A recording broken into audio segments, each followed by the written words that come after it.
Hello all, welcome back to Victory Exams Academy. இந்த வீடியோவில் நம்ம இதை பற்றி பார்க்க போகிறோம் அப்படின்னா டெஸ்பாட்ச்க்கான கிளாஸஸ் பார்த்துட்ருக்கோம். அப்போ அந்த வகையில் இன்றைக்கி பார்க்க போகிறது வந்து பாவேந்தர் பாரதிதாசன் பார்த்துட்ருக்கோம். ஏற்கனவே ப்ரீவியஸ் வீடியோவில் வந்து உங்களுக்கு நியூ புக்ஸில் கவர் ஆகக்கூடிய பாரதிதாசனோட டாபிக்ஸ் எல்லாம் முடிச்சாச்சு. இந்த வீடியோவில் நம்ம ஓல்ட் புக்ஸில் என்னென்ன டாபிக்ஸ் வந்து பாரதிதாசன் ரிலேட்டாக கவர் ஆகுது அப்படிங்கிறத பார்க்க போகிறோம். நீங்கள் நம்ம தமிழ் டெஸ்பாட்ச்சில் ஜாயின் பண்ணோம் அப்படின்னு நினச்சிங்கன்னா உங்களுக்கு கீழே டிஸ்கிரிப்ஷன் பாக்ஸில் காண்டாக்ட் நம்பர் இருக்குது. ஸோ நீங்கள் அதில் மறக்காமல் உங்களோட அட்மிஷனை என்ரோல் பண்ணிக்கலாம். இப்போ நம்ம ஃபஸ்ட்டு பார்க்கக்கூடியது வந்து பார்த்திங்கன்னா இசையமுது அப்படிங்கிற பாரதிதாசனோட ஒரு கவிதை வந்து பார்க்க போகிறோம். இசையமுது இது வந்து எதில் கவர் ஆகுது அப்படின்னு பார்த்தீங்கன்னா ஓல்டு புக் 6th செகண்ட் டேர்மில் இயல் 1 வந்து உங்களுக்கு கவர் ஆகுது. ஸோ இது எல்லாமே நம்ம பேட்சில் வந்து வேட் ஸ்டடி நான் டீட்டெயிலாக கொடுத்துருப்பேன். ஸோ நிறைய பேர் வந்து வேட் ஸ்டடி கொடுங்கன்னு சொல்லி கேட்டிருந்தீங்க பேட்சில் இல்லாதவங்க. ஸோ நீங்கள் வந்து நம்ம பேட்சில் ஜாயின் பண்ணிட்டீங்கன்னா உங்களுக்கு வேட் ஸ்டடியிலேருந்து எந்தெந்த மெட்டீரியல்ஸ்னு முதற்கொண்டு எல்லாமே உங்களுக்கு நாங்களே ப்ரொவைட் பண்ணிடுவோம். இப்போ டேரெக்டாக கிளாஸ்க்குள்ளே போகலாம். இசையமுது. ஸோ ஏற்கனவே சொன்ன மாதிரி பாரதிதாசனோட கவிதைகள் எல்லாமே படிக்கும்போதே அதோட அர்த்தங்கள் வந்து நமக்கு தெளிவாக தெரியும். இப்போ இது வந்து 6th நம்மளுக்கு இந்த கவிதை கொடுத்துருக்காங்க. இசையமுது தலைப்பு மலையே மலையே வா வா. அப்போ இசையமுது அப்படிங்கிறது வந்து எந்த தலைப்பு எதை இது பண்ணுறாங்க அப்படின்னா மலையினுடைய சிறப்பை வந்து சொல்கிறாங்க. அந்த மலைக்கும் தமிழுக்கும் இருக்கக்கூடிய சிறப்பை வந்து இப்போ சொல்லுவாங்க. ஸோ மலையே மலையே வா வா நல்ல வானப்புணலே வா வா. வானப்புணலே அப்படிங்கிறது இங்கே மலை தான். அப்போ மலையே மலையே வாங்க. ஸோ வானப்புலனும் மலை தான். ஸோ மலையே நீங்கள் வரணும். இவ்வையத்தின் அமுதே வாவா. அப்போ இந்த வையத்தின் அமுது மலை தான். அந்த மலை வந்து வேண்டி அவர் வந்து இந்த பாடல் வந்து இயற்றியிருக்கார். அடுத்து தகர பந்தல் தனதனவென. அப்போ தகரத்தால் வேயப்பட்ட அந்த பந்தலில் மலை வந்து சாரல் அது மலை துளி வந்து படும்போது ஒரு சவுண்டு வரும் இல்லையா, அந்த சவுண்டை வந்து தனதனவென அப்படின்னு சொல்லியிருக்காங்க. அப்போ தகர பந்தலில் விழும் மலை துளியின் சத்தம் தனதனவென. அதே போல் தாளும் கூரை வந்து சலசலவென.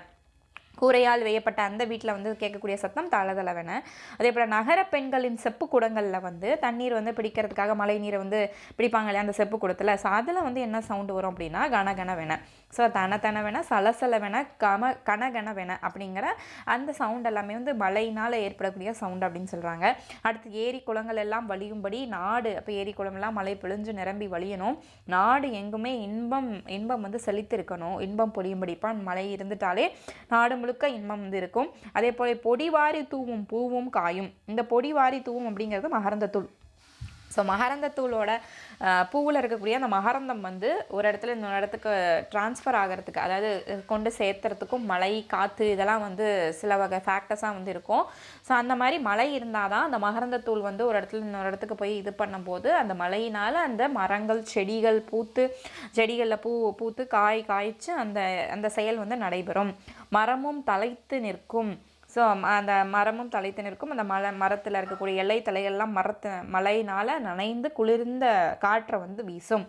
தலையாய வெப்பம் தலைக்கவும் மெய்தாங்க வெப்பம் நீங்கவும். ஸோ இது வந்து அந்த மழை வந்து கொஞ்சம் ஹியூமிடிட்டியை வந்து மெயின்டைன் பண்ணும். ஸோ அதுக்காகவும் ஒரு சில அந்த வெப்பங்கள் வந்து நம்மளுக்கு தேவையில்லையா, ஓரளவுக்கு வெப்பம் வந்து தேவை. அதிகப்படியான வெப்பம் குறையறதுக்கும் நம்ம எதை பயன்படுத்துகிறோம், மழை வந்துச்சுன்னா கொஞ்சம் வெப்பம் வந்து நீங்கும் அப்படின்னு சொல்லுவோம் இல்லையா. ஸோ அப்போ தான் அதிகப்படியான மெய்தாங்கா வெப்பம் வந்து நீங்கவும் என்ன தேவை, மழை தேவை. அதே போல் உழவர் எல்லாம் மழை போல் எருதை ஓட்டி பொன்னே பூட்டவும். ஸோ அப்போ மழை இருந்துச்சுன்னா மழை பெஞ்சிச்சுன்னா இது வந்து மழைக்காலம் அப்படின்னா உழவு ஓட்டி அந்த இடத்துல வந்து பயிரிடுவாங்க. ஸோ அப்போ இந்த பொன்னேர் பூட்டி ஓட்டை வந்து ஆரம்பிப்பாங்க, எருது ஓட்ட ஆரம்பிப்பாங்க, நிலத்தை உழுவ ஆரம்பிப்பாங்க. ஸோ இது வந்து மழையை பற்றி சிறப்பாக பாடக்கூடிய ஒரு பாடல். இந்த பாடல் வந்து புரட்சி கவிஞர் பாரதியார் எழுதியிருப்பார். ஸோ ஒவ்வொரு இதுலேயுமே கீழே இருக்கக்கூடிய அந்த சொல்லும் பொருள் நீங்கள் பார்த்துக்கோங்க.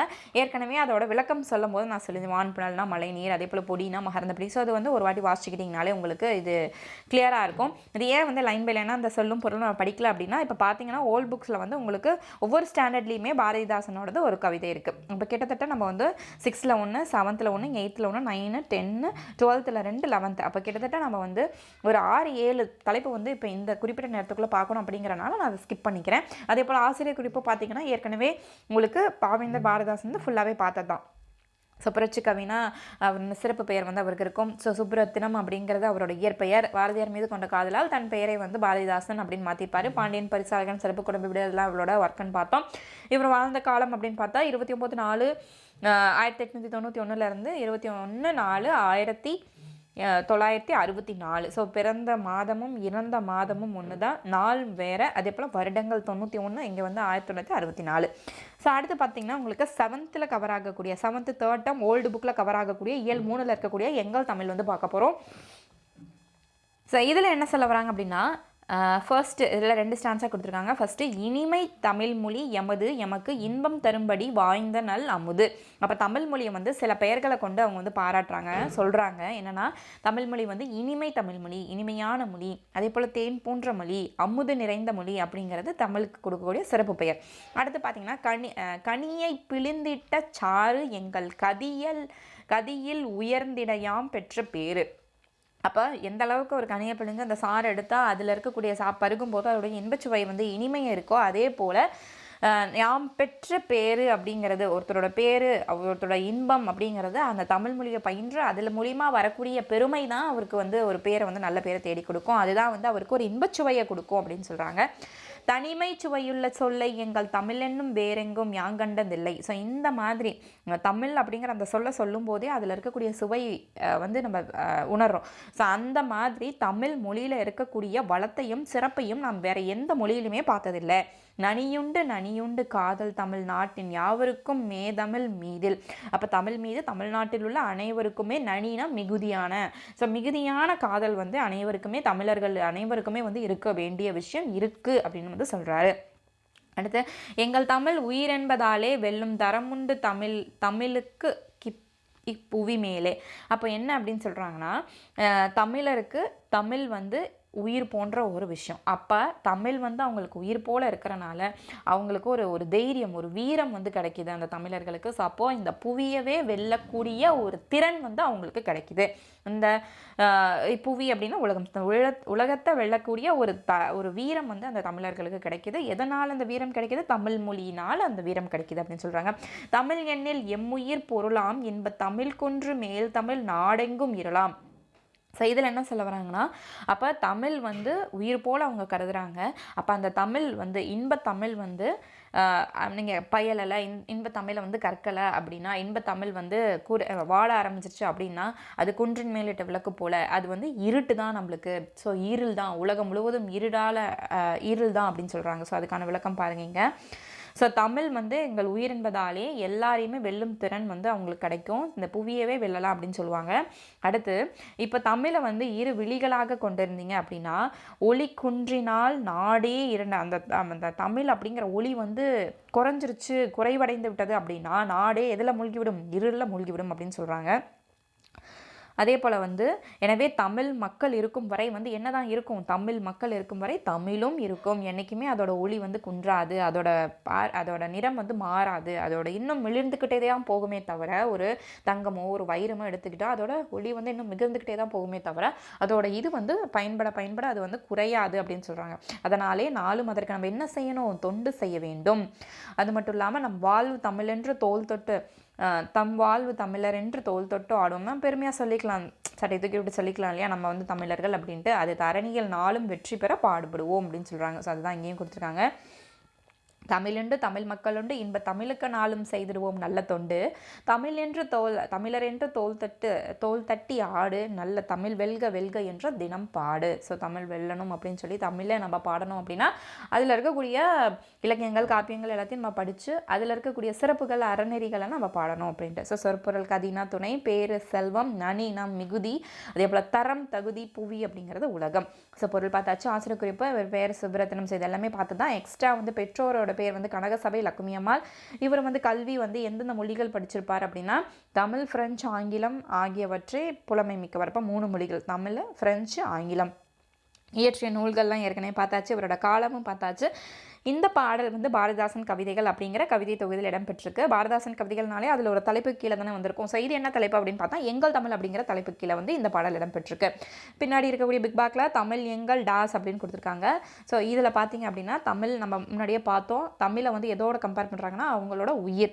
ஸோ தமிழ் எங்கள் உயிர் என்பதாலே அப்படின்னு சொல்லியிருப்போம். ஸோ தமிழ் எங்கள் உயிர். ஸோ இதுதான் வந்து இதோட ஆன்சர். தமிழ்ங்கிறது ஃபஸ்ட்டுக்கு உயிர் அப்படின்னு சொல்லுவாங்க. அடுத்து செகண்ட் கொஸ்டின் பார்த்தீங்க அப்படின்னா இன்பத் தமிழுக்கு நாளும் செய்திருவோம் நல்ல என்ன செய்ய வேண்டும் டெய்லியும் நாளும் செய்திருவோம் தொண்டு அப்படின்னு சொல்லியிருப்பாங்க. இது வந்து எங்கள் உயிர். ஸோ உயிருக்கு இணையாக தான் தமிழை கருதுவாங்க. தமிழுக்கு நம்ம நாளும் செய்த வேண்டும் தொண்டு. அதே போல் பொருள் தருகளை வந்து பார்த்திங்கன்னா கதி பேரு நனி நனி மிகுதி ஏற்கனவே பார்த்தோம். ஸோ இது எல்லாமே இங்கே இருக்குது. பேருனா செல்வம் கதினா துணை. ஸோ ஆன்சர் வந்து மேலேருந்து நீங்கள் டேரெக்டாக எடுத்துக்கலாம். ஸோ வேறு கொஷின்ஸ் இதில் இல்லை. அடுத்தது பார்க்க போகிறது வந்து விழுதும் வேரும். விழுதும் வேரும் வந்து உங்களுக்கு ஓல்டு புக்கில் 8th செகண்ட் டேர்மில் கவர் ஆகுது. இயல் 3ல் வந்து இருக்குது.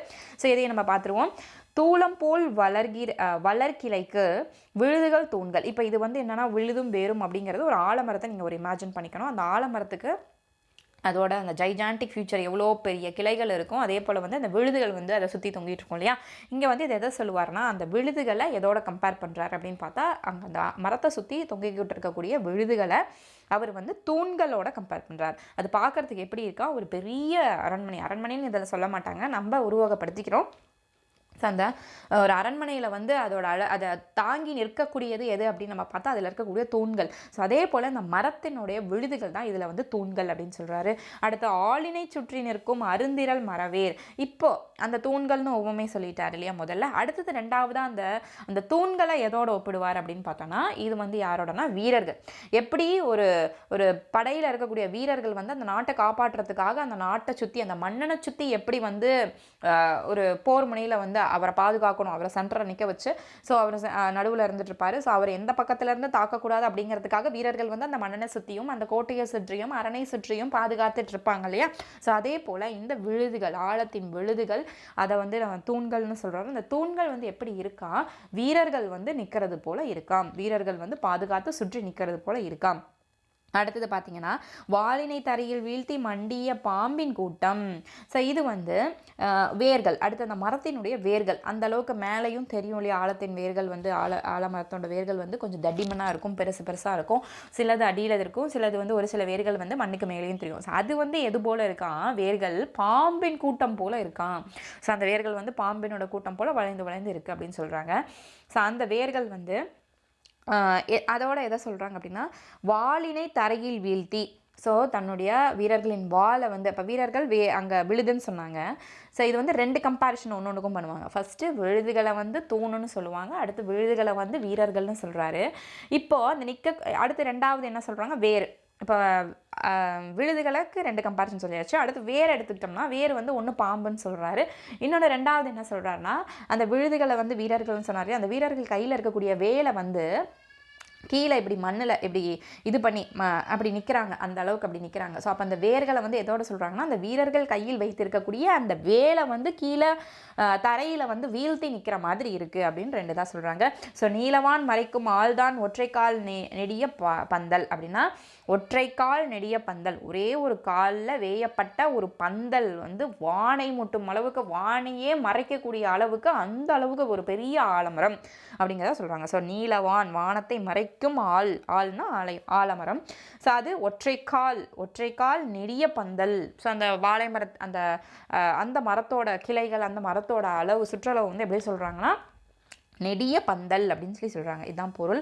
ஸோ நீங்கள் ஒரு வாட்டி படிச்சிங்கனாலே உங்களுக்கு இதோட பொருள் வந்து தெரிஞ்சிடும். சொற்பொருள் வந்து திரள்னா வலிமை, மறவர்னா வீரர் அப்படின்னு கொடுத்துருக்காங்க. அதே தான் அந்த 2 தான் உங்களுக்கு பின்னாடி புக் பேக்லேயும் கொடுத்துருப்பாங்க. திரள் அப்படிங்கிறதுக்கான இதுவும் அதே போல் வந்து உங்களுக்கு மறவர் அதுவும் 2மே கொடுத்துருப்பாங்க. ஸோ திரள் அண்ட் மறவர். திரள்னா என்னது, திரள் அப்படிங்கிறது வந்து வலிமை, மறவர் அப்படின்னா வீரர். அடுத்து இதில் இப்போ ஆசிரியர் குறிப்பு பார்த்தீங்க அப்படின்னா பெயர் நம்ம ஏற்கனவே பார்த்துட்டோம். இயற்பெயர் தெரியும் சுப்ரத்னம். பெற்றோர் வந்து கனகசபை இலக்குமேமால். எங்கே பிறந்தார் அப்படின்னா இவர் வந்து புதுச்சேரி மாவட்டத்தில் பிறந்திருப்பார். ஸோ ஏற்கனவே நம்ம போன நியூ புக் வீடியோ கிளாஸஸில் அதில் பார்த்தோம் புதுச்சேரி மாவட்டம் இவருடைய பாடலை தான் வந்து தமிழ் தாய் வாழ்த்தை வந்து இது பண்ணியிருக்காங்க அப்படின்ட்டு. அப்போ இவரோட நேட்டிவ் எங்கே, புதுச்சேரி. அடுத்து சிறப்பு பெயர்கள்னு பார்த்தா பாவேந்தர் பாரதிதாசன் சொல்கிறோம், புரட்சி கவிஞர் அப்படின்னு சொல்கிறோம். அது மட்டும் இல்லாமல் இவர் பாரதியார் மீது கொண்டு நட்பினால் அந்த ஈடுபாட்டினால இவரோட பெயரை மாற்றிக்கிட்டார் அப்படின்னு பார்த்தோம். இது வந்து இதில் இருக்கக்கூடிய எக்ஸ்ட்ரா பாயிண்ட், தந்தை பெரியாரின் பகுத்தறிவு சிந்தனைகளை கவிதை வடிவில் தந்தவர். அப்போ பகுத்தறிவு சிந்தனை அப்படின்னாலே பெரியார். அப்போ பெரியாரோட கருத்துக்கள் என்னவோ அதை கவிதை உருவத்தில் தந்தவர் வந்து பாவேந்தர் பாரதிதாசன் அப்படிங்கிற ஒரு சிறப்பு இவருக்கு இருக்குது. அப்புறம் இவர் இயற்றிய நூல்கள் ஏற்கனவே பார்த்தாச்சு. இதில் எக்ஸ்ட்ரா இருக்கக்கூடியது வந்து கண்ணகி புரட்சி காப்பியம். ஸோ இது வந்து இவர் எக்ஸ்ட்ரா ஏற்கனவே பார்த்தாச்சு. பாண்டியன் பரிசு, குடும்ப விளக்கு, 2 விடுதெல்லாம், குறிஞ்சி பாட்டு, இதெல்லாம். இதில் எக்ஸ்ட்ரா நம்ம பார்க்குறது குறிஞ்சி திட்டு, தமிழ் இயக்கம், அதே போல் வந்து கண்ணகி புரட்சி காப்பியம், இதெல்லாம் வந்து இவரோட எக்ஸ்ட்ரா இருக்குது. அடுத்து பார்த்தீங்கன்னா இங்கே இடம்பெற்றுள்ள இந்த அழகின் சிறப்பு அப்படிங்கிற நூல் வந்து விழுதும் வேரும் என்னும் தலைப்பின் கீழே இடம்பெற்றுள்ளது.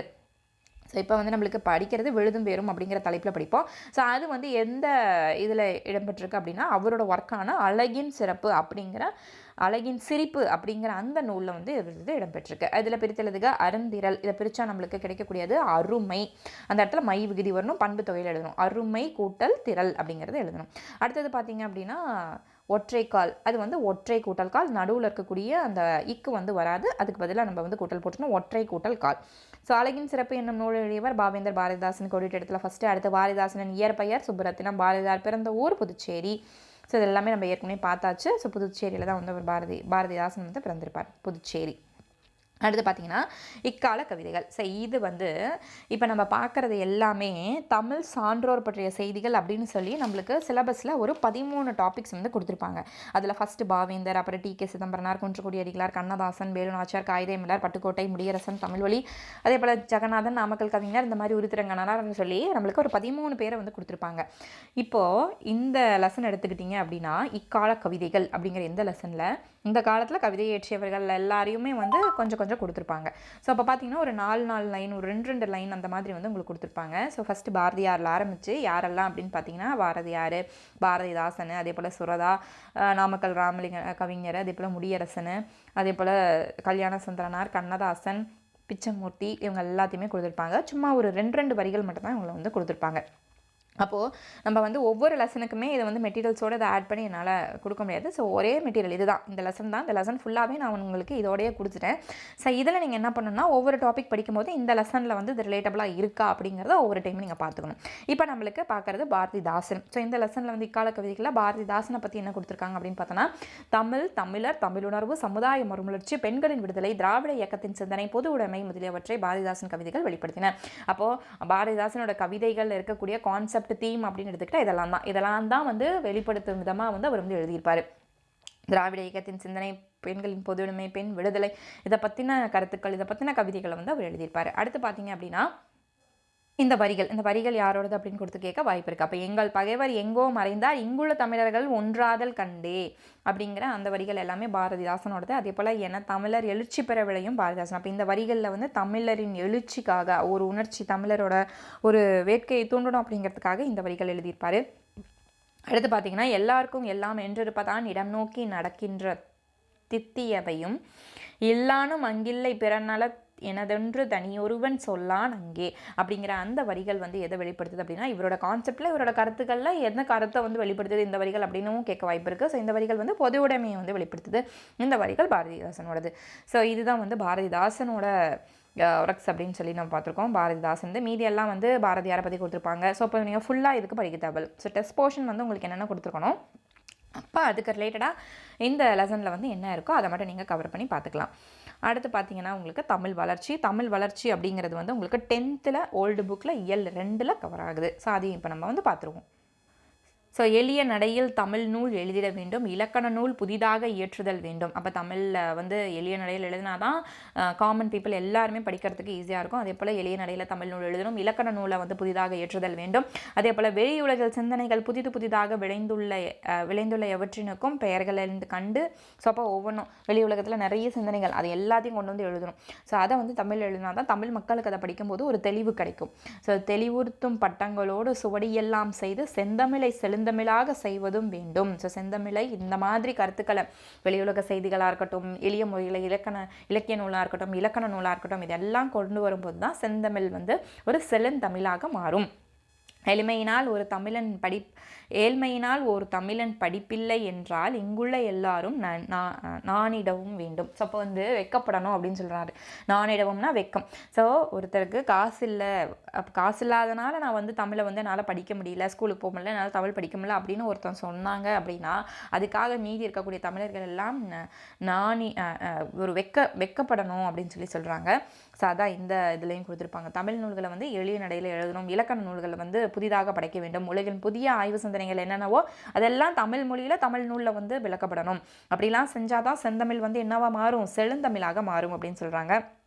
வறுமையினால் ஒருத்தன் வந்து கல்லா நிலை ஏற்படுமானால் அதுக்கு இங்கே இருக்கக்கூடிய தமிழ் மக்கள் வந்து நாணம் அடையணும், வெக்கப்படணும் அப்படின்னு சொல்கிறாங்க. அதே போல் பல்வேறு துறை நூல்களில் பிறர் துணையின்றி எல்லாரும் படித்து கொள்ளும் வகையில் இப்போ மற்ற துறை நூல்களில் வந்து அந்த துறை சார்ந்தவங்களுக்கு அந்த வார்த்தைகள், அந்த வார்த்தைக்கான பொருள், அர்த்தங்கள் எல்லாம் தெரியும். அப்போ நம்ம அதை தமிழ் எழுதிட்டோம் அப்படின்னா அந்த துறை சார்ந்த வல்லுநர்கள் இல்லாமலே நம்மளே வந்து அது எளிமையாக எழுதும்போது அதை நம்மளே படிச்சுக்கலாம் இல்லையா, அந்த வல்லுநர்கள் தேவையில்லை. ஸோ அந்த மாதிரி அறிந்து தமிழை படித்து எளிமையாக வந்து புரிந்துக்கிற அளவுக்கு தமிழ் மொழி வந்து இருக்க வேண்டும். அப்போ தமிழில் வெளியிட வேண்டும், அந்த மாதிரியான கருத்துக்களை வந்து வெளியிட வேண்டும் அப்படிங்கிறாங்க. தமிழறிவை மக்களுக்குள் அடங்காமை வேண்டும். இலவச நூல் நிலையங்கள் ஊர்தோறும் ஏற்படுத்தல் வேண்டும். தமிழின் பெருமைகளை கூறுவதாலே காலம் கழித்தோம். தமிழின் பெருமையை கூறி கூறி தான் காலம் கழிந்துருச்சு. குறைகளை நீக்கி புதுமைகளை படைத்தோம் இல்லை. உலகின் ஒளிமிக்க மொழியாகிய தமிழை வளர்ப்போம் வாரி. ஸோ அப்போ நிறைய இடங்கள்ல இந்த மாதிரி நூல்களை வந்து படைக்கணும்.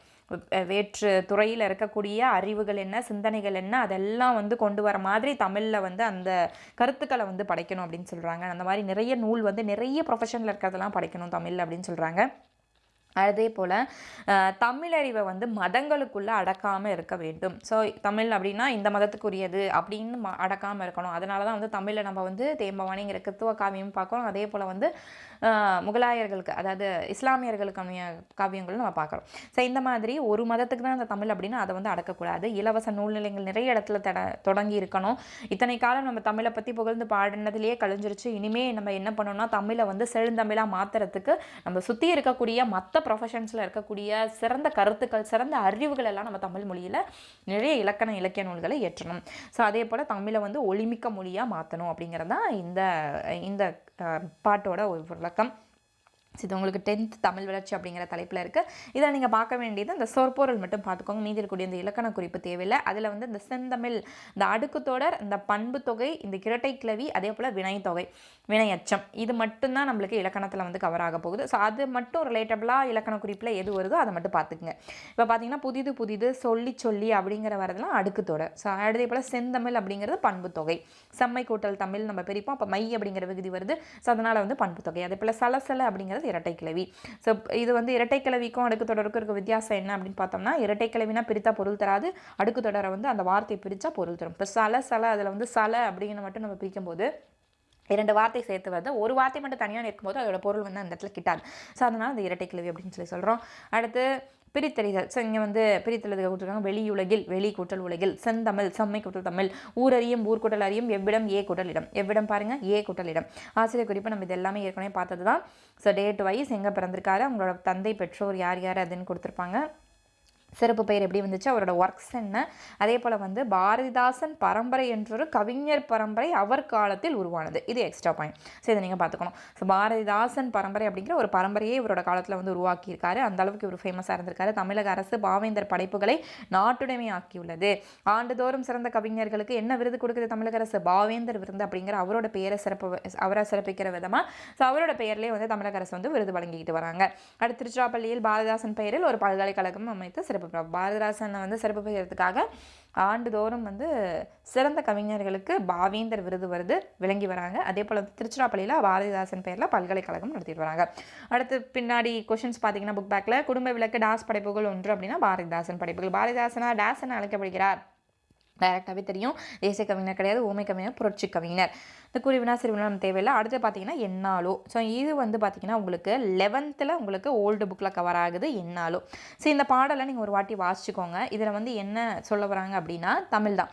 எண்ணரும் தமிழ்நாட்டின் கண் எல்லோரும் கல்வி கற்று. ஸோ அப்போ எல்லாருமே தமிழ்நாட்டின் கண்ணாக விளங்கக்கூடிய தமிழர்கள் அனைவருமே என்ன பண்ணணும், ஒரு தமிழ் கல்வி வந்து கற்கணும். பன்னரும் கலைஞானத்தால் பராக்கிரமத்தால் அன்பால் உன்னத இமயமலை போல் ஓங்கிடும் கீர்த்தி. அப்போ தமிழோட கலைஞானத்தால் பராக்கிரமத்தால் தமிழின் அன்பினால் இமயமலை போல் ஓங்கிடும் கீர்த்தி வந்து தமிழை படிக்கும்போது உனக்கு கிடைக்கும். சென்புற்றார் என்று மற்றொரு இயமைய கேட்டல் என்னாலும். ஸோ அந்த அளவுக்கு தமிழ் வந்து வளர்ந்துருக்கு அப்படின்னு நான் கேட்குறது எந்த நாளுப்பா அப்படின்னு சொல்லி கேட்குறாரு. அடுத்து கைத்திற சித்திரங்கள்னால் நம்ம எழுதக்கூடிய இலக்கியங்கள், சித்திரங்கள், கணிதங்கள், வான நூறு, மெய்த்திற நூல்கள், சிற்பம், விஞ்ஞான காவியங்கள், வைத்துள்ள தமிழர் நூல்கள், வையகத்தின் புதுமை என புத்தக சாலை எங்கும். இதை நம்ம ஏற்கனவே பார்த்தோம். மற்ற ஃபீல்டில் இருக்கக்கூடிய நாலேஜ் எல்லாமே தமிழில் வரணும். அப்போ கணிதத்தில் இருக்கிறதா இருக்கட்டும், அதே வந்து விஞ்ஞானமாக இருக்கட்டும், இது எல்லாமே தமிழ் நூல்களில் அதிகமாக இடம்பெற வேண்டும். ஸோ அந்த புதுமை வந்து தமிழில் எடுக்கணும். அப்படிப்பட்ட புத்தகங்கள் அதிகமாக வந்து இருக்கணும். அப்படிப்பட்ட புத்தக சாலை வந்து நிறைந்த எல்லா ஊர்களையும் நிறைந்த புத்தக சாலை எப்போ வரும், எந்த நாளில்ப்பா வரும் என்னாலோ தமிழ் தாயொளிர் தமிழை என்றன் தமிழரின் கவிதை தன்னன் 1000 மொழியிற்கான இப்புவி அவார்விற்றென்ற தோயுறும் மதுவின் ஆறு தொடர்ந்தென்ற செவியில் வந்து பாயுநாள் என்னாலோ. அப்போது அவரோட செவிகளில் வந்து இந்த மாதிரியான தமிழோட கவிதைகள் வந்து எப்போ வந்து பாயும். 1000 மொழிகள் கண்டது தமிழ்மொழி வந்து 1000 வருடங்களுக்கு முன் தோன்றினது, தமிழருக்கு முன் தோன்றினது. அதாவது முதல் நாகரிகம் தோன்றிய தமிழர் அப்படிங்கிறவங்க வரும்போதே பேசக்கூடிய மொழி வந்து மூத்த மொழி நம்ம தமிழ் அப்படின்னு சொன்னோம். ஸோ இத்தனை இதை பார்த்த இந்த தமிழ்மொழி இன்னும் இதில் வந்து காவியங்களும் கவிதைகளும் வந்து இயற்றணும். அப்போ அந்த இயற்றப்பட புது கவிதைகள்லாம் நான் என் காதால் எந்த நாளில் கேட்பேன், என் செவியால் நான் எப்போ கேட்பேன் அப்படிங்கிறத சொல்கிறாங்க. ஸோ வெள்ளம் போல் தமிழர் கூட்டம் வீரர்கோள் கூட்டம் அன்னார் உள்ளத்தால் ஒரு வரமேர் பலாயிரம் காண்பார் கள்ளத்தால் நெருங்கானதே எனவே எம் கள்ளங்கண்டு துள்ளும் நாள் என்னாலோ. ஸோ அப்போ தமிழர் கூட்டம் வந்து தமிழ் பயின்று தமிழர் கூட்டம் வந்து எல்லா இடத்துலையும் சூழ்ந்திருக்கணும். அவங்க அப்போ தமிழ் படிக்கும்போது நம்ம ஏற்கனவே பார்த்தோம் வீரம் வந்து செழித்திடும் அப்படின்ட்டு. ஸோ இந்த மாதிரியான பலரை வந்து நான் எப்போ காண போகிறேன். ஸோ கள்ளத்தால் நெருங்கொணாத எவையும் களங்கள் கண்டு. ஸோ எதுவுமே வந்து அது தமிழ் படிக்கும்போது எந்த ஒரு உள்ளத்திலும் எந்த ஒரு களங்கள் இருக்காது. இமயம் போல சிகரத்தை தொடும் அளவுக்கு அவங்களோட வீரம் வந்து முட்டும். ஸோ அந்த மாதிரியான தமிழர்களை நான் எந்த நாளில் வந்து பார்க்க போகிறேன். அதே போல் கண்களுக்கும் ஒளியும் போல கவின்மலர் வாசம் போல. கண்களுக்கு எப்படி ஒளி முக்கியமோ மலருக்கு எப்படி வாசம் முக்கியமோ பெண்களும் ஆண்களும் தாமும் பெருந்தமிழ் நாடு தன்னில் தன்கடல் நிகர்ந்த அன்பால். ஸோ பெண்களாக இருக்கட்டும் ஆண்களாக இருக்கட்டும் பெருந்தமிழ் இப்போ 2 பேர் வேறு பிரிவுகளில் பெண் ஆண் அப்படின்னு சொல்கிறோம். எல்லாருமே ஒன்று சேர்றது வந்து தமிழ் மொழியில். ஸோ சமந்தான், அப்போ இருவருமே சமந்தான் ஆனார் அப்படிங்கிறது இப்போ எந்த பாயிண்டில் அவங்க 2 பேரும் சமமாகறாங்கன்னா தமிழ் மொழியில். ஸோ பன்வந்து காதர் பாயில் பகுநாள் என்னாலோ. ஸோ அந்த பருகும் நாள், அதை கேட்கக்கூடிய நாள், அதை நான் வந்து பார்க்கக்கூடிய நாள் என்னாலோ எனக்கு தெரியல அப்படின்னு சொல்லி பாரதிதாசன் பாடியிருக்காரு. சில அறிஞர் பொருள் பார்த்துக்கோங்க. இலக்கணம் வந்து எதெல்லாம் வினைத்தொகை பண்புத்தொகை அதே போல் வினையாள இணையும் பெயர் அடுக்கு தொடர் இதெல்லாம் மட்டும் வருதோ அதை மட்டும் பார்த்துக்கோங்க. அதிகமாக இருக்கிறது இது அதான் இருக்கும். ஸோ பார்த்தீங்க அப்படின்னா இயம்ப கேட்டல் அப்படிங்கிறது வினையச்சம். இப்போ இங்கே வந்து செயவெண் வாய்ப்பாட்டு வினையச்சம் கொடுத்துருக்காங்க. உங்கள் ஆப்ஷனில் வந்து வினையச்சம் மட்டும் இருந்தால் நீங்கள் வினையச்சம் மட்டும் யூஸ் பண்ணிக்கலாம். அருந்தமிழ் அப்படிங்கிறது பண்புத்தொகை, அருமை கூட்டல் தமிழ் அப்படின்னு போடுவோம். மைய விகுதி வருது பண்புத்தொகை. அதே போல் புதுக்கு நாள் அதே போல் பருகு நாள் பாயு நாள் என்னாலோ அப்படிங்கிறது வந்து வினைத்தொகை. 3 காலங்களையும் குறிக்கும். பாயும் நாள் பாய்கின்ற நாள் போகும் நாள் அப்படின்னு 3 காலங்களையும் குறிக்கும் வினைத்தொகைன்னு சொல்லுவோம். அதே போல் பகவார் அப்படிங்கிறது வினையால் அணையும் பெயர். தன் கடல் அப்படிங்கிறது பண்புத்தொகை. அடுத்து பார்த்திங்க அப்படின்னா பாண்டியன் பரிசு. ஸோ பாண்டியன் பரிசு வந்து உங்களுக்கு 12th ஓல்டு புக்கில் இயல் 4 வந்து உங்களுக்கு கவர் ஆகுது. ஸோ இதெல்லாமே நம்ம ஏற்கனவே பாவேந்தர் பாரதிதாசனோட நூல் குறிப்பு ஏற்கனவே பார்த்தாச்சு. பரிசு அப்படிங்கிறது இந்த பாண்டியன் பரிசுக்கு வந்து அவருக்கு என்னும் காவியம் பாவேந்தர் பாரதிதாசனால் இயற்றப்பட்டது. அவரோட ஆண்டு புதுச்சேரி இது எல்லாமே கொடுத்துருவாங்க. ஏற்கனவே நம்ம பார்த்தது தான், அதை ஒரு வாட்டி ரீட் பண்ணிக்கோங்க. எக்ஸ்ட்ரா இருக்கக்கூடியது என்ன அப்படின்னு பார்த்தோன்னா பாரதியார் இவரை என்ன அப்படின்னு சொல்லி புகழ்ந்திருப்பாருன்னா ஸ்ரீ சுப்பிரமணிய பாரதியின் கவிதை மண்டலத்தை சார்ந்த சுப்புரத்தினம் அப்படின்னு சொல்லி பாரதியார் வந்து இவரை பெரிதும் பாராட்டி பேசியிருப்பார். அந்த மாதிரி இவர் வந்து கூப்பிடுவார். அடுத்து சுப்பரத்தினதாசன் சுரதா என்று இவ்வகையான புனைப்பெயர்களை கொண்டதும் தமிழ் வரலாற்றுக்கு உட்பட்டது அப்படின்னு சொல்லி சொல்கிறாங்க. இது ஒரு வாட்டி நீங்கள் ரீட் பண்ணிங்கன்னா ஏற்கனவே இந்த இன்ஃபர்மேஷன்ஸ் எல்லாம் நான் படித்த மாதிரி தான் இருக்கும். பாடல்கள் எல்லாமே என்ன இருக்கும், தமிழ் மொழியும் தமிழரும் தமிழ் நாடும் சிறக்கணும் அப்படி 3 தான் சொல்லியிருப்பார். தமிழ் மொழியை பற்றி சிறப்பாக பேசியிருப்பார், தமிழர் பற்றி சிறப்பாக பேசியிருப்பார், தமிழ்நாடு வந்து செழித்து ஓங்கணும் தமிழ்நாடு அப்படிங்கிறத பற்றி தான் சிறப்பாக வந்து இவரோட பாடல்கள் வெளிப்படுத்தி பேசியிருப்பார். அது மட்டும் இல்லாமல் இவரோடதில் வந்து மறுமலர்ச்சி கருத்துக்கள் அதிகமாக இருக்க மாதிரியான பாடல்களை வந்து இவர் இயற்றியிருப்பார். அதனால தான் இவரை புரட்சி கவிஞர் அப்படின்னு சொல்கிறோம். தன் இனத்தையும் மொழியையும் படாத கவிதை வேறில்லாத மரம் கூடில்லாத பறவை என்று இது வந்து பாடியவர் வந்து ரஷ்ய நாட்டை சேர்ந்த உருஷியன் கொடுத்துருக்காங்க. ரஷ்ய நாட்டை சேர்ந்த கவிஞர் ரசூல் கம்சதேவ் அப்படிங்கிறவர் பாடியிருப்பார். ஸோ இவர் எதுக்காக இங்கே சொல்கிறாங்கன்னா ரஷ்ய நாட்டு கவிஞர் ரசூல் கம்சதேவ் எப்படியோ அதே போல தான் வந்து பாவேந்தரையும் கம்பேர் பண்ணுறாங்க. பாவேந்தர் பாரதிதாசனும் விளங்குகிறார். அப்போ பாவேந்தரோட எந்த நாட்டு கவிஞரை கம்பேர் பண்ணுறாங்கன்னு பார்த்துக்கணும். ஸோ உருஷிய நாட்டு கவிஞர் ரசூல் கம்சதேவ் அது வந்து வரிகள் ரசூல் கம்சதேவன் வரிகள். இவரோட ஒர்க் என்னென்ன அழகின் சிறப்பு, சிரிப்பு, இளைஞரின் இலக்கியம், தமிழ் தமிழ் இயக்கம் இந்த மாதிரியான நூல்களும் ஏற்கனவே பார்த்துட்டோம். அடுத்து பார்த்திங்கன்னா பிசிராந்தி நாடகம் சாகித்ய அகாடமி பெற்றது அதுன்னு பார்த்துருக்கோம். வாழ்வினில் செம்மையாக்க செய்பவள் நீயே என்னும் பாடலை வந்து புதுவை அரசு இப்போ வந்து அதை வாழ்த்து பாடலாக, அந்த வரி முக்கியம், எந்த வரி புதுவை அரசு வாழ்த்து பாடலாக அதை ஆந்தமாக வச்சுருக்காங்க அப்படின்னா வாழ்வினில் செம்மையை செய்பவள் நீயே அப்படிங்கிற அந்த வரிகள். அடுத்து இவரோட இதழ் வந்து குயில் அப்படிங்கிற இதழில் வந்து இவர் வந்து இவரோட ஒரு இதழை வந்து நடத்தி வந்துட்டுருப்பார். அடுத்து இந்த வரிகளை பார்த்துக்கணும். எனையீன்ற தந்தைக்கும் தாய்க்கும் மக்கள் இனமீன்ற தமிழ்நாடு தனக்கும் என்னால் திணையளவு நலமீனும் கிடைக்குமென்றால் செந்தமிழ் செத்தொழியும் நாள் எனக்கு திருநாளாகும். ஸோ அப்போ என்னை ஈன்ற தாய்க்கும் தந்தைக்கும் தமிழ்நாட்டுக்கும் தமிழுக்கும் என்னால் எதுவும் திணையளவு என்னால் அதுக்கு பெருமை தேடி தர முடியும்னா கூட அப்போ நான் அது செத்தொழியும் நாள் வந்து எனக்கு திருநாளாக இருக்கும் அப்படின்னு சொல்கிறாரு. அந்த அளவுக்கு வந்து தமிழ் மீதும் தமிழ் பற்று மீதும், இப்போ நான் வந்து இப்போ இறந்தால் என் நாட்டுக்கு வந்து ஒரு நல்ல பேர் அப்படின்னு நினச்சா அப்போ நான் இறக்குற நாள் வந்து அது திருநாள் தான் அப்படின்னு சொல்கிறாரு. ஸோ இவர் வந்து இந்த கருத்துக்கள் வந்து இந்த வரிகள் வந்து இடம்பெற்றது என்றும் பாண்டியன் பரிசு வாயிலாக சொல்லும் கருத்து இக்கவிஞர் பெருமானின் வாழ்க்கை குறிக்கோள் என்று கொள்ளலாம். அடுத்து தொண்டு செய்வாய் தமிழுக்கு துறைதோறும் துடித்தெழுந்தே என்று தமிழர்கள் தட்டி எழுப்ப பாவேந்தர் வந்து இந்த பாடல் வந்து பாடியிருக்காரு. அப்படி பாடியவர் வந்து 1964 அன்று இயற்கை எழுதினார் அப்படின்னு கொடுத்துருக்காங்க. ஸோ பாண்டியன் பரிசோட கதை சுருக்கம் என்ன, அதை தான் இப்போ நம்ம பார்க்க போகிறோம். ஸோ இது என்ன கதை அப்படின்னு பார்த்தோம்னா, பாண்டியன் பரிசு கதையிலே வந்து தலைப்பு வந்து வச்சுருக்காரு. என்ன அப்படின்னா, எந்த நாடை சொல்கிறாங்கன்னா கதிர் நாடு. ஸோ அந்த கதிர் நாட்டை ஆண்ட மன்னனின் பெயர் கதிரை வேலன். அவரோட மனைவி கண்ணுக்கிணையாள். இவங்களுக்கு ஒரு மகள் இருக்குது, அவள் பேர் அன்னம். இதுதான் வந்து கான்செப்ட் ஃபஸ்ட்டு. ஸோ ஒரு நாடு கதிர் நாட்டு, அந்த கதிர் நாட்டோட மன்னன் வந்து கதிரை வேலன், அவங்களோட மனைவி கண்ணுக்கிணையாள், அடுத்து அவங்களோட ஒரே மகள் வந்து அன்னம். இவங்க வந்து ஒரு நாட்டை ஆழ்ந்துட்டுருக்காங்க. இந்த கண்ணுக்கிளியாளின் அண்ணனும் படைத்தளபதியுமான, ஸோ கண்ணுக்கிளியாள் இருக்காங்க இல்லையா, அந்த அரசி இருக்காங்க இல்லையா, ஸோ அவங்களோட அண்ணன் மற்றும் படைத்தளபதியுமான அவரோட பேர் வந்து நரிக்கண்ணன். ஸோ இப்போ அவர் தான் என்ன பண்ணுறாரு, இந்த ஆட்சியை நம்ம கைப்பற்றணும் அப்படிங்கிறதுக்காக, நம்ம மன்னனாகணும் அப்படிங்கிறதுக்காக அந்த நரிக்கண்ணன் சூழ்ச்சி செஞ்சு அந்த நாட்டை எப்படி வீழ்த்துறாரு அப்படிங்கிறத அந்த கதை. அப்போ சூழ்ச்சி செஞ்சு அவர் என்ன பண்ணுறாரு அப்படின்னா, வேல மன்னனோட கூட்டணி வச்சுக்கிறாரு. அப்போ வேல மன்னன் வந்து இந்த கதிரை நாட்டை வந்து படையெடுத்து வராரு. அந்த படையெடுப்புலையும் இவர் சூழ்ச்சி செஞ்சிடறாரு. ஸோ அதில் வேல நாட்டு மன்னன் வெற்றி பெற்றாரு. இந்த கதிரை நாட்டை ஆண்ட கதிரை வேலன் வந்து இறந்துறாரு. அப்போ கதிரை நாட்டை ஆண்ட கதிரை வேலனும் இறந்துறாரு, அரசியும் 2 பேருமே இறந்துடுறாங்க. இப்போ அந்த பொண்ணு அன்னம் அவங்க மட்டும்தான் ஒரே ஒரு வாரிசு. அவங்க அடுத்து என்ன பண்ணுறது அப்படின்னு தெரியாமல் நின்றுட்டுருக்காங்க.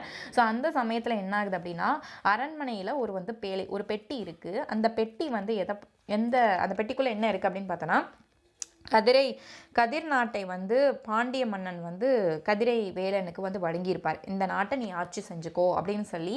இது வந்து எந்த நாட்டுக்குள்ளே வருதுன்னா, பாண்டிய தேசத்துக்குள்ளே வரக்கூடிய ஒரு நாடு தான், ஒரு சின்ன சிற்றரசு தான் இந்த கதிரை நாடு. அப்போ இந்த நாட்டை நீ ஆட்சி செய் அப்படின்னு சொல்லி பாண்டியன் வந்து கதிரை வேலனுக்கு கொடுத்துருப்பாரு. ஸோ அதுக்கு கொடுத்த அந்த, இப்போ நம்ம ஒரு லேண்டுனா அந்த லேண்டுக்கான இதுக்கு தான் இவங்க தான் ஓனர் அப்படின்னு சொல்லி ஒரு பட்டம் இது வச்சுருப்போம் இல்லையா. ஸோ அந்த மாதிரி இந்த நாட்டை வந்து நீங்கள் ஆட்சி செஞ்சுக்கலாம் அப்படின்னு கொடுத்த அந்த பட்டயம், பாண்டிய மன்னர் கொடுத்த அந்த பட்டயம் வந்து இருக்குது அந்த பெட்டிக்குள்ளே. ஸோ அப்போ அந்த பட்டயம் யார் கையில் இருக்கோ அவங்க தானே ஓனரு. ஸோ அவங்க இறந்துட்டாங்க. இப்போ அடுத்தது வாரிசு வந்து ஒரு பெண் தான் இருக்காங்க. ஸோ அதனால் வந்து அந்த பட்டயம் அதுக்குள்ளே இருக்கக்கூடிய அந்த கொஞ்சம் காசுலாம் இருக்குது அதுக்குள்ளே, அந்த பட்டயத்துக்குள்ளே. ஸோ அதை வந்து நம்ம எப்படியாவது கைப்பற்றணும் அப்படின்னு சொல்லி அதுக்காக அவன் சூழ்ச்சி செஞ்சு அந்த நரிக்கண்ணன் வந்து அந்த நாட்டை வந்து கைப்பற்ற நினைக்கிறான். அப்போது அந்த நாட்டுக்குள்ளே இருக்கக்கூடிய பட்டயம் இருக்குது அந்த பெட்டிக்குள்ளே. வேற என்னென்ன அந்த பெட்டிக்குள்ளே இருக்குது அப்படின்னா, ஒரு உடைவாள் இருக்குது. பாண்டிய மன்னன் பரிசாக கொடுத்த ஒரு உடைவாள் இருக்குது, மணிமுடி, அதே போல் அணிமணிகளும், நிறைய மணிகள், செல்வங்கள் வந்து அதுக்குள்ளே இருக்குது. ஸோ அந்த பேலையை நரிக்கண்ணன் என்ன பண்ணுறான் அப்படின்னா, அந்த போர் நடக்கக்கூடிய அந்த காலகட்டத்தில் மன்னனும் இப்போ அரசனும் இறந்துட்டாங்க. அப்போ அந்த நரிக்கண்ணன் அந்த பெட்டியை எடுத்து அவன் வீரப்பன் அப்படிங்கிற ஒருத்தன்ட்ட அதை வந்து கொடுத்துட்றான். வீரப்பன் வந்து தன்னோட ஆள் அப்படின்னு நினச்சி அவன் மாற்றி அந்த பெட்டியை வந்து கொடுத்துட்றான். அப்போ அந்த பெட்டியை அவன்கிட்ட கொடுத்ததுக்கப்புறம் எங்கே போச்சு அப்படிங்கிறது தெரியல. ஏன்னா வீரப்பன் வந்து வேறு மாறுவிடத்தில் வந்து இருப்பான். ஸோ அது வீரப்பனே தெரியாமல் அந்த பெட்டியை வந்து அவங்ககிட்ட நீ பத்திரமா வச்சிரு அப்படின்னு சொல்லி கொடுத்துருப்பான். அப்போ கடைசியில் பார்த்தா அது யாருன்னே தெரியாது, மாறுவிடத்தில் வந்து ஒருத்தன் அப்படின்னு சொல்லி பெட்டி எங்கேயோ தொலைஞ்சிருச்சு அப்படின்னு சொல்லி நரிக்கண்ணன் நினச்சிப்பான். அப்போ அந்த பெட்டி வந்து ஆக்சுவலி ஒரிஜினலாக வாங்கினது யாருன்னா வீரப்பன். இந்த வீரப்பன் யார் அப்படின்னு பார்த்தா, அன்னம் இருக்காங்க இல்லையா, அரசியோட மகள். அந்த அன்னத்தோட ஃப்ரெண்டு, அதாவது நம்ம அப்போ சொல்லுவோம் இல்லையா தோழி அப்படின்னு சொல்லுவோம். அதே போல் வந்து ஸோ அந்த தோழியோட பெயர் வந்து ஆத்தா கிழவி. சரிங்களா. ஸோ அந்த ஆத்தா கிழவி அவங்களோட கணவர் தான் வந்து அந்த பெட்டியை கொடுத்து வச்சுருந்தார் இல்லையா. வீரப்பன் அப்படின்னு சொன்னேன். ஸோ அவர் வந்து அவரோட ப்ரொஃபஷன் என்ன அப்படின்னு பார்த்தோம்னா திருடர். அவரை பேசிக்காகவே ஒரு திருடர். ஸோ இவங்க வந்து திருட்டு வேலை செய்கிறனால இந்த ஆத்தாக்கிழவி என்ன பண்ணிடுவாங்கன்னா, நீ எனக்கு வேணாம் அப்படின்னு சொல்லி இவங்க வந்து தனியாக அவரை வந்து வெறுத்துட்டு இவங்க தனியாக வாழ்ந்துட்டுருப்பாங்க. ஸோ இந்த ஆத்தாக்கிழவிக்கும் வீரப்பனுக்கும் ஒரு மகன் இருக்கான். ஸோ அந்த மகனோட பேர் வந்து வேலன். ஸோ இப்போ என்ன ஆகும் அப்படின்னா, இப்போ அந்த பெட்டி வந்து தொலைஞ்சிருச்சு. அது யார்கிட்ட இருக்குன்னு தெரியல. அது யார்கிட்ட கொடுத்தோன்னும் நரிக்கண்ணனுக்கு தெரியல. அப்போ நரிக்கண்ணன் என்ன ஒரு அனௌன்ஸ்மெண்ட் சொல்கிறான்னா, அடுத்த வாரிசு வந்து அன்னம் தான். ஸோ அப்போது அந்த பெட்டியை தேடி கண்டுபிடிச்ச தரவங்களுக்கு அன்னத்தை வந்து மனம் முடித்து நாங்கள் தருவோம் அப்படிங்கிற மாதிரியான ஒரு வாக்குறுதியை கொடுக்குறான். ஸோ இந்த டைமில் என்ன ஆகுது அப்படின்னா, அன்னமும் அவரோட தோழி இன்னொரு தோழியான நீலி அப்படிங்கிற ஒரு தோழியோட ஒரு படகுல வந்து போகும்போது அங்கே ஒரு சூறைக்காற்று ஏற்படுது. அந்த காற்றுனால படகு வந்து கவிழுது. ஸோ அப்போ அந்த வெள்ளத்துலேருந்து அவங்களை காப்பாற்றுறவர் யாருன்னா வேலன். இப்போ தான் ஹீரோ என்ட்ரி கொடுக்குறாரு வேலன். ஸோ அப்போ அதுக்கு மேலே வேலனுக்கும் அன்னத்துக்கும் என்ன தொடர்பு வருது? ஸோ அவங்க காதல் கொள்கிறாங்களா, காதல் வயப்படுறாங்களா, தன்னுடைய நாட்டை மீட்கிறாங்களா, அந்த பெட்டி பாண்டியன் பரிசு, பாண்டியன் குடித்த பரிசான அந்த பட்டயம் வந்து அந்த பட்டயம் இருக்கக்கூடிய அந்த பெட்டியை வந்து அவங்க கண்டுபிடிக்கிறாங்களா, என்ன ஆகுது அப்படிங்கிறத அந்த பாண்டியன் பரிசுங்கிற அந்த பாரதிதாசன் எழுதின அந்த நூல். ஸோ இப்போ இது வந்து ஃபுல்லாக ஒரு நாவல் மாதிரி ஒரு புக்கு மாதிரி இருக்கக்கூடியது. ஸோ அதில் வந்து ஒரு சில குறிப்பு மட்டும்தான் கொடுத்துருக்காங்க. இது வந்து முன்கதையாக வந்து கொடுத்துருக்காங்க. ஸோ பாண்டியன் பரிசு. ஸோ இப்போ இதில் பார்த்தீங்கன்னா உங்களுக்கு ஒரு சில ஸ்டான்சாஸ் மட்டும்தான் இதில் கவர் ஆகும். ஸோ பார்த்தீங்கன்னா இதோடய முடிஞ்சிடும். உங்களுக்கு 4 ஸ்டான்ஸாக தான் வருது. ஸோ அந்த ஒரு சில வரிகள் மட்டும் தான் கொடுத்துருக்காங்க. இப்போ அந்த முன்கதை சுருக்கம் சொன்னா இல்லையா, ஸோ அந்த கதையோட வரிகள் வந்து இங்கே கொடுத்துருக்காங்க. அடுத்தது இதோட வந்து உங்களுக்கு பாண்டியன் பரிசு இதில் 12th முடியுது. நம்ம அந்த அளவுக்கு டெப்த்தாக போய் இந்த இதை படிக்கணும் அப்படிங்கிற தேவையில்லை. நம்மளுக்கு புக்கில் வந்து என்ன கண்டென்ட், இதுக்கான அர்த்தம் என்ன, பொருள் என்ன அப்படின்னு சொல்லி கொடுத்துருக்காங்களோ, எந்த நாட்டு மன்னன் எந்த அளவுக்கு கண்டென்ட் கொடுத்துருக்காங்களோ அது அளவுக்கு பார்த்தா போதும். அடுத்து பார்த்தீங்கன்னா புத்தகசாலை. இதுவும் உங்களுக்கு 12th இயல் 6 வந்து கவர் ஆகுது, ஓல்டு புக்கில் கவர் ஆகுது. ஸோ இந்த புத்தகசாலையில் என்ன சொல்லுவாங்க அப்படின்னு பார்த்தா, மனிதரெல்லாம் அன்பு நெறி காண்பதற்கும் மனோபாவம் வானை போல் விரிவடைந்து தனிமனித தத்துவமாம் இருளை போக்கி. இதில் வந்து என்ன ஃபுல்லாக சொல்லுவாங்கன்னா படித்து பார்த்தீங்கன்னா தெரியும். புத்தகசாலை அதாவது ஊர்களுக்கு அதிகமாக வந்து புத்தகசாலை அதிகமாக தோன்றணும். புத்தகசாலை இருந்தால் தான் தமிழ் உணர்வு அதிகமாகும். தமிழை வந்து படிக்கிற மக்கள் வந்து அதிகமாவாங்க. அப்போ தமிழ் மொழியில் புத்தகங்கள் அதிகமாக எழுதுவாங்க. தமிழ் மொழியில் மற்ற மொழிகளில் இருக்கக்கூடிய சிறந்த தன்மை, சிறந்த கருத்துக்கள் எல்லாம் தமிழ் மொழியில் வச்சு எழுதுவாங்க. அப்போ புத்தகசாலைங்கிறது தான் ரொம்ப முக்கியம். புத்தகசாலை நாட்டில் வேண்டும். தமிழர்களுக்கு தமிழ் மொழியில் சுவடிச்சாலை. ஸோ நான் சொன்ன அந்த பாயிண்ட் எல்லாமே இது வரைக்கும் பார்த்தது எல்லாமே இந்த புத்தகசாலை மையமாக கொண்டு சொல்லியிருப்பார். ஸோ புத்தகசாலை எல்லா ஊர்களிலுமே அதிகமாக துவங்க வேண்டும். அப்போ தான் கவிதை நூல்களாக இருக்கட்டும், இலக்கண நூல்களாக இருக்கட்டும், உரைநடையில் அமைந்த நூல்களாக இருக்கட்டும், இது எல்லாமே அதிகமாக வந்து இயற்றப்படும். ஸோ அது எல்லாமே இது வரைக்கும் இயற்றின பொக்கிஷமான தமிழ் மொழியில் எழுதின அந்த பழமையான நூல்களெல்லாம் நம்ம பாதுகாத்து வைக்கிறதுக்கும் அந்த நூலகம் வந்து தேவை. அப்போ அந்த நூலகத்தோட சிறப்பு, நூலகம் எதுக்காக தேவை அப்படிங்கிறத இந்த நூல் புத்தகசாலை அப்படிங்கிற அந்த தலைப்பில் வந்து பாரதிதாசன் பாடியிருப்பார். ஸோ நூல் குறிப்பு இது. ஸோ இப்பாடல் வந்து பாரதிதாசன் கவிதை தொகுதி 1 அப்படிங்கிற அந்த தொகுதியிலிருந்து இந்த நூல் வந்து ஏற்றப்பட்டிருக்கு. ஸோ புத்தகசாலை என்பது நூல் நிலையம் என்ற வழக்கில் வழங்கப்படுகிறது. புத்தகசாலை என்னும் தலைப்பில் அமைந்துள்ள பாடல்களுள் 2 பாடல்கள் இங்கு பாடமாக வைக்கப்பட்டுள்ளது. ஸோ ஆசிரியர் குறிப்பு பார்த்தீங்கன்னா, இப்பாடலை பாடியவர் தேனுக்கும் செந்தமிழே நீ கனி நான் கிளி வேறென்ன வேண்டும் இனி என தமிழுணர்வும் எங்கள் பகைவர் எங்கோ மறைந்தார். இதெல்லாமே வந்து பாவேந்தர் பாடிய வரிகள். ஒவ்வொரு வரிகளுமே ஒவ்வொரு கண்டென்ட்டை உணர்த்துது. இப்போ தேனுக்கும் செந்தமிழே நீ கனி நான் கிளி அப்படிங்கிறதுல தமிழ் உணர்வை வெளிப்படுத்துகிறாரு. அடுத்து எங்கள் பகைவர் எங்கோ மறைந்தாரில் வந்து தமிழ் வந்து ஒரு எழுச்சி, மக்களிடையே வந்து ஒரு தமிழ் உணர்வு தூண்டணும் அப்படிங்கிற ஒரு தமிழ் எண்ணம் தூண்டணும், ஒரு வீரம் வந்து வரணும் அப்படிங்கிற ஒரு சிந்தனையை வெளியிடுகிறாரு. உறுதி என்றே சமூகம் என்றும் என்னார்க்கும் இறுதி அப்படிங்கிற ஒரு சமுதாய உணர்வு. அதில் பார்த்தீங்கன்னா எழுச்சி, அதே போல் வந்து தமிழ் எண்ணத்தை வந்து தோன்றுறது, தமிழ் மொழியை படிக்கணுங்கிற ஆர்வத்தை தோன்றுறது. இதில் பார்த்தீங்க அப்படின்னா சமுதாய உணர்வு தோன்றுறது. இந்த மாதிரி கவிதைகளை வந்து எழுதின பாரதிதாசன். ஸோ இது எல்லாமே பாயிண்ட்ஸ் நம்ம ஏற்கனவே பார்த்தாச்சு. ஸோ பிசிராந்தி நாடக நூலுக்கு வந்து 90க்கும் மேற்பட்ட மொத்தம் எத்தனை நூல்களை ஏற்றிருப்பார் அப்படிங்கிறத நம்ம பார்க்கல. ஸோ இதில் இருக்கக்கூடிய எக்ஸ்ட்ரா பாயிண்ட் அப்படின்னு பார்த்தா 90க்கும் மேற்பட்ட நூல்களை வந்து பாவேந்தர் வந்து ஏற்றிருப்பார். மீதி எல்லாமே பாயிண்ட்ஸ் வந்து நம்ம ஏற்கனவே பார்த்தது தான். ஸோ கடைசியாக முடிக்கிற நாடு, மொழி, மனம், இனம், அதே போல் சமுதாய சீர்திருத்தம், இயற்கை முதலானவற்றை பாடுபொருளாக கொண்டு இயற்றிய நூல்கள் இரவா இன்பக் களஞ்சியங்கள். ஸோ அது வந்து நம்மளுக்கு ஒரு களஞ்சியம், ஒரு பொற்களஞ்சியம் மாதிரி. செந்தமிழை செழுந்தமிழாக காண வேண்டும் அப்படிங்கிற ஒரு ஆர்வமும் அவருக்கு வந்து இருந்துச்சு. ஸோ அதுபோல் இவர் எண்ணரும் தமிழ்நாட்டின் கண் எல்லோரும் கல்வி கற்க வேண்டும் என விளைத்தார். ஸோ எல்லாருமே தமிழ் மொழியை கற்கணும், எல்லாருமே கல்வி கற்கணும் அப்படிங்கிறதுக்கு இவர் வந்து ஒரு எடுத்துக்காட்டாக இருந்தார். இவரோட பாடல்களையும் அதுதான் இருந்துச்சு அப்படின்னு சொல்கிறாங்க. ஸோ இந்த பாடல் வரிகளை எல்லாருக்கும் எல்லாம், ஸோ எல்லாருமே கிடைக்கணும், எல்லாருமே கல்வி கற்கணும் அப்படிங்கிற அந்த வரிகளாக இருக்கணும். எளிமையினால் ஒரு தமிழன் படிப்பில்லை என்றால் இங்குள்ள எல்லாரும் நனிவிடவும் வேண்டும் அப்படின்னு நம்ம ஏற்கனவே பார்த்தோம்.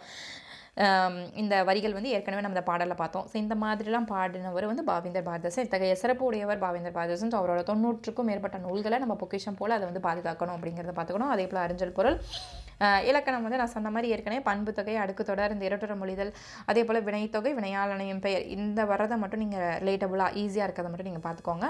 நம்ம வந்து லேட்டராக நம்ம வந்து இலக்கணம் பார்க்கும்போது அதில் நம்மளுக்கு என்னென்ன டாபிக்ஸ் கவர் ஆகுதோ அதை மட்டும் நம்ம வந்து டீட்டெயிலாக பார்த்துடலாம். ஸோ இதோட வந்து பாவேந்தர் முடியுது. அடுத்தது வந்து டிகேசி சிதம்பரனாரும் அதே போல் குன்றக்குடி அடிக்கலாரும் உங்களுக்கு நெக்ஸ்ட் வீடியோவில் வந்து கவர் பண்ணிடுவேன். ஸோ நீங்கள் நம்ம தமிழ் டெஸ்ட் பேட்சில் இதே போல் ஜாயின் பண்ணணும் அப்படின்னு நினச்சிங்கன்னா, வேறு ஏதாவது உங்களுக்கு டவுட்ஸ் ஏதாவது டவுட்ஸ் இருந்துச்சுன்னா நீங்கள் கீழே இருக்கக்கூடிய வாட்ஸ்அப் நம்பருக்கு தமிழ் ரிலேட்டடாக எனி குவரிஸ் இருந்துச்சுனாலும் நீங்கள் எனக்கு காண்டாக்ட் பண்ணலாம். ஸோ நீங்கள் வாட்ஸ்அப்பில் எனக்கு காண்டாக்ட் பண்ணி நீங்கள் எனக்கு டெக்ஸ்ட் பண்ணலாம். ஸோ உங்களுக்கு வேர் டு ஸ்டடியிலேருந்து மெட்டீரியல்ஸ் ப்ரொவைட் பண்ணுறதுலேருந்து உங்களுக்கு எல்லா டவுட்ஸ் கிளியர் பண்ணுறதுல வரைக்குமே நாங்கள் வந்து அதில் கோயிங் ஆன் பண்ணிகிட்ருக்கோம். ஸோ நீங்கள் வாட்ஸ்அப்பில் காண்டாக்ட் பண்ணிக்கலாம். தேங்க்யூ.